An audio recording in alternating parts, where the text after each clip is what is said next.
Tout commence par un vacarme monstrueux.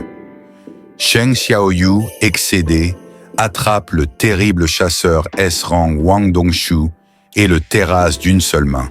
Dans la foulée, son armée de l'ombre surgit pour affronter de front le grand syndicat féminin de Qingdao. Mais la joie est de courte durée. L'extraction de l'ombre de Camille échoue et notre héros quitte le bureau la tête basse, avant d'apprendre que Liu Shengao a carrément disparu. Wu Zhenje pointe aussitôt une piste. Des chasseuses de Qingdao seraient derrière le rapt. Xiao Yu explose. Il lance la recherche à fond les ballons et déploie une nuée de soldats d'ombre. Wu Zhenje appelle le syndicat, qui jure n'être au courant de rien, comme si on allait le croire. De son côté, André, le fameux roi des chasseurs, apprend la nouvelle et fulmine. Si Wang Dongshu échappe encore, un autre chasseur y laissera sa peau. Le syndicat mobilise donc tout le monde. Même le bureau national s'en mêle. 100 voitures sillonnent les rues, gyrophares hurlant, pour localiser Wang. En plein convoi, André sent une énorme secousse magique. Il éclate la vitre d'un coup de botte et fonce droit vers la source. Dans un entrepôt sombre, Liu Chengaoji, couvert de sang, devant 3 chasseurs qui ricanent. Wang Dongshu s'approche, furieux. Il exige que Liu avoue publiquement « Oui, c'est Cheng Xiaoyu qui a tué mon frère ». Sauf que Liu crache un simple « Dégage !» Bam! Wang explose, lui écrase la tête contre un pilier. Le mur s'écroule. Au même instant, un demi-orc déboule. Mais ce n'est qu'un piège. Échange d'ombre. Tonne une voix. Un poing colossal percute Wang plein torse. Il traverse la pièce comme un cerf-volant et laisse le sol labourer sur son passage. Là, à quelques pas, se tient Cheng Xiaoyu, entouré d'une aura monstrueuse. Enragé de voir que Liu est à 2 doigts de la mort et qu'un simple élixir ne suffit plus à 10% de vitalité, il ordonne des soins. Le chasseur refuse, vlan, éjecté contre la paroi. Un autre hésite, crache, face contre terre. Wang, ivre de rage, lance alors toute sa magie et fonce. Bélier en tête. Xiaoyu pivote, contre-attaque d'un punch titanesque. Wang s'encastre dans le mur, laissant des fissures terrifiantes. Pas le temps de souffler. Xiaoyu le saisit par le crâne et l'écrase encore. Le sang gicle comme un feu d'artifice macabre. Pile à ce moment, André surgit. Il tente la diplomatie, lâche Wang et on oublie tout. Réponse, un regard glacé et Wang est jeté comme un chiffon. André s'étonne. Comment ce gamin hostile? Lui, l'enfant pauvre à la force prodigieuse, le roi autoproclamé de la violence, doit rappeler au monde qui commande. Dehors, 100 chasseurs du syndicat arrivent, prêts à en découdre. Mais une onde de choc explose. Des voitures volent. Et c'est André lui-même qu'on retrouve projeté. Il ordonne alors l'assaut général. Cheng Xiaoyu réplique « Yeglit et Kaeser escortent Liu à l'hôpital. Lui affrontera André en personne. Armé de l'ombre contre 100 chasseurs, le duel titanesque peut commencer. Le face-à-face est épique. André, gonflé d'énergie dorée, voit ses muscles se dilater. Le sol se fissure sous ses pas. Les 2 armées s'élancent, arc d'un côté, bouclier de l'autre. Soudain, un rayon d'or fend le ciel. L'attaque d'André balaye la première ligne d'ombre. Fendant une boule de feu, mais l'éclair doré l'atteint en plein visage. Tête pulvérisée. Cheng, intouchable derrière sa puissance de dominant, laisse son ombre tanker, qui disparaît. À la place, son poing fracasse la poitrine d'André. L'épée de Xiaoyu suit, mais l'armure d'André tient bon. Furieux, celui-ci lance un mini trou noir. Tout est aspiré. Heureusement, Chang contre avec son propre pouvoir. l'entrepôt explose dans une lumière blanche. André bondit, mais reçoit un coup de pied latéral et recule. Il tente de nouveau de manipuler la gravité. Chiang inverse l'attraction, fond sur lui et déclenche une décharge qui fissure l'armure. Les spectateurs du bureau en restent bouche bée. Le roi des chasseurs se fait rosser. Dos au mur, André brise son dernier sceau, une colonne de lumière, et le voilà transformé en chevalier d'or intégral. Il écrase le sol d'un coup, déclenche un vacarme cataclysmique, puis ouvre la paume. Un trou noir miniature aspire des dizaines d'ombres. Cheng, haletant, riposte par une pluie de météores magiques. André est englouti, propulsé en arrière, crachant du sang. Le duel vire au one-man show. Xiao Yu enchaîne uppercut, crochet, combo supersonique. André recule, titube. Finalement, il cède et abandonne. Oui, le prétendu invincible, Thomas André capitule. Le bureau tout entier est stupéfait. Tandis qu'on nettoie le champ de bataille, on découvre Wang Dongshu sans vie. Et Cheng a disparu. En réalité, Xiao Yu vient d'ajouter l'ombre d'Wang à son armée, un général baptisé Wu Yan. Au sommet d'une tour, il apparaît brièvement, échangeant de place avec Bélion avant de filer à une réunion internationale. Là, l'annonce fait frémir l'Assemblée. Les portails pullulent, la concentration de magie dans la haute atmosphère grimpe en flèche, et l'on recense déjà 9 zones critiques. Cerise sur le gâteau. Un chasseur de rang national, Chris, a été assassiné. Le suspect? Un homme qui ressemble, trait pour trait, à Cheng Xiaoyu. Le cliché déclenche l'hystérie générale. Pire, on affirme que ce meurtrier serait son père biologique. Xiaoyu se lève, tout sourire. Si mon père est un monstre, je le tuerai de mes propres mains. Sinon, je protégerai ma famille envers et contre tous. Silence total. 500 chasseurs de 120 pays n'osent pas contredire ce petit gars en jean. Après la réunion, Liu Jikang, légendaire chasseur des 7 étoiles, l'aborde, admiratif. Tous deux deviennent potes instantanément, grâce aux traductions d'Adam.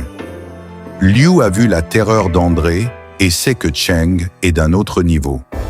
Invité au bureau, Xiaoyu retrouve Sairo, la leveleuse. Ses rêves prédisent la mort successive des chasseurs d'élite. Elle supplie Cheng de les protéger.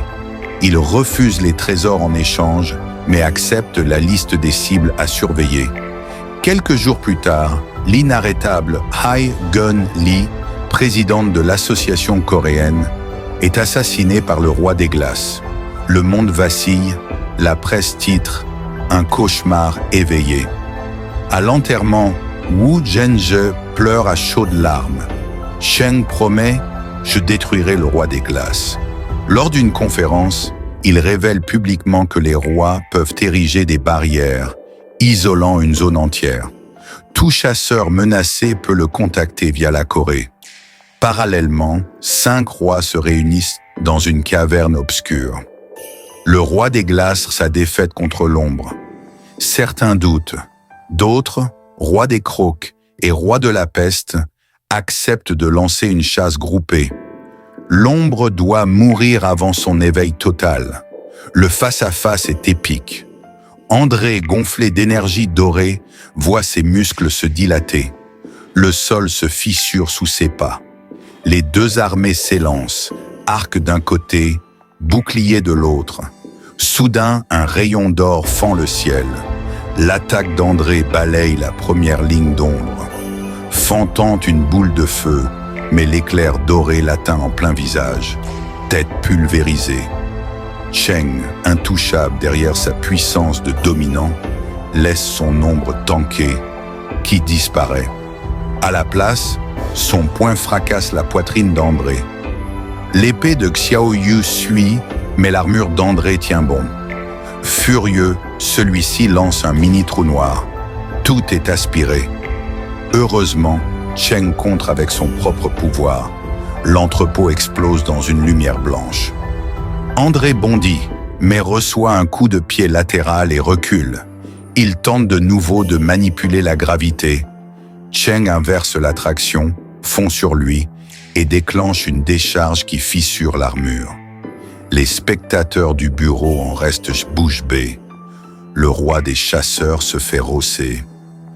Dos au mur, André brise son dernier saut, une colonne de lumière, et le voilà transformé en chevalier d'or intégral. Il écrase le sol d'un coup, déclenche un vacarme cataclysmique, puis ouvre la paume. Un trou noir miniature aspire des dizaines d'ombres. Cheng, haletant, riposte par une pluie de météores magiques. André est englouti, propulsé en arrière, crachant du sang. Le duel vire au one-man show. Xiaoyu enchaîne uppercut, crochet, combo supersonique. André recule, titube. Finalement, il cède et abandonne. Oui, le prétendu invincible Thomas André capitule. Le bureau tout entier est stupéfait. Les jours passent et Chong patrouille sans relâche, sans jamais repérer le roi des glaces. Hai Gun Lee morte, l'association cherche un nouveau président. Tout le monde veut Wu Zhenzhe. Pendant ce temps, André prépare un présent secret pour Cheng. 2 courtes lames rouges forgées dans la dent de Kamish. Un trésor unique au monde, bonus d'attaque, plus 1500. Même André tremble à l'idée de la tester. À peine a-t-il offert l'arme que la ville s'illumine. Un méga portail violet plus grand que celui de Kamish perce le ciel. Panique générale, bouchons monstres, journaux en folie. Le docteur Bell préconise de prier. Xiaoyu file examiner l'énorme vortex, mais heurte un mur invisible. Il contacte Wu Zhenzhe. Aucun nouveau portail n'est apparu ailleurs. Mauvais signe. Pour se préparer, il entraîne son ombre la plus puissante, Bélion, dans un gymnase. Bélion hésite. Xiaoyu exige 100% de sa force. Le duel dévaste la salle. Bélion finit encastré dans le mur. Plus de drama historique pour toi, plaisante le roi, déclenchant les larmes boudeuses du pauvre Bélion. Au même moment, André choisit de rester en Corée. Soit on sauve le monde, soit on assiste à l'apocalypse. Autant voir ça en direct. La ville se vide peu à peu. Xiaoyu se demande « Si c'était la fin, avec qui passerais-je mes dernières heures ?» Il pense aussitôt à Cha-Hae Inn. Un appel et hop, rendez-vous au parc d'attractions. Montagne russe, tour de chute, maison hantée. Cha rougit quand Xiaoyu se souvient de chaque détail de leur première rencontre. Mais la fête est interrompue. Wu Zhenzhe annonce qu'une créature massacre des civils en plein centre-ville. Même une guilde entière vient d'être anéantie d'un coup. Xiaoyu remarque alors que ces ombres sur zone sont silencieuses, comme brouillées. Sur place, André affronte déjà le roi des crocs. Un loup humanoïde qui dévore un chasseur de rang B devant la foule terrorisée. André riposte, coup de poing massue, mais la bête encaisse et rend l'appareil. Il endosse son armure dorée, la bataille fait voler les voitures. Pourtant, il sent une inquiétude sourde. Et pour cause, le loup évolue sans cesse, ses poils raccourcissent, sa force grimpe. André se fait saisir à la gorge, s'en libère, brise le cou de la bête, qui guérit instantanément. Au bord de la défaite, il est sauvé par un tir d'énergie de Nilman, un S-Rang qui sait qu'il risque sa vie, mais intervient quand même. Le loup explose de rage, bondit toute griffe dehors, et se fait percuter par un dragon d'ombre.